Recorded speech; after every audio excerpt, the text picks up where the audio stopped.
மணக்க பாலக்கீரை தொக்கு எப்படி செய்யலான்னு வாங்க. எப்போவுமே கீரையை கடையிறதோ பொரியலாக செஞ்சு தான் பார்த்துருப்போம். ஆனால் இன்றைக்கி நான் வீடியோவில் பாலக்கீரையில் தொக்கு செஞ்சு காமிச்சிருக்கேன். எப்படி செய்யலான்னு பார்க்கலாம் வாங்க.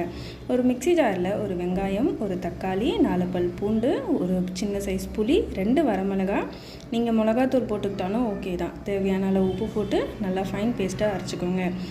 நெக்ஸ்ட்டு வாங்க தொக்கு செய்ய ஸ்டார்ட் பண்ணிடலாம். அதுக்கு அடுப்பு பற்ற வச்சு அதுக்கு வானலில் வச்சு கடுகு, உளுத்தம்பருப்பு, கடலைப்பருப்பு இதெல்லாம் பொரிஞ்சதுக்கப்புறம் கறிவேப்பிலை போட்டு நல்லா பொரிஞ்சதும் நம்ம அரைச்சி வச்சுருக்க விழுதை சேர்த்து நல்லா வதக்கிக்கலாம்.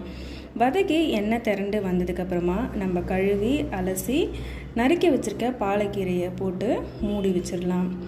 மூடி வச்சதுக்கப்புறமா அது நல்லா ஆவியில் வெந்து வந்ததுக்கப்புறமா உப்போட அளவு பார்த்துட்டு நல்லா சுட சுட சாதத்தில் போட்டு பிசைஞ்சு சாப்பிட்டா செம்ம டேஸ்டான பாலக்கீரை தொக்கு ரெடி. செஞ்சு பார்த்துட்டு எப்படி இருக்குன்னு சொல்லுங்கள்.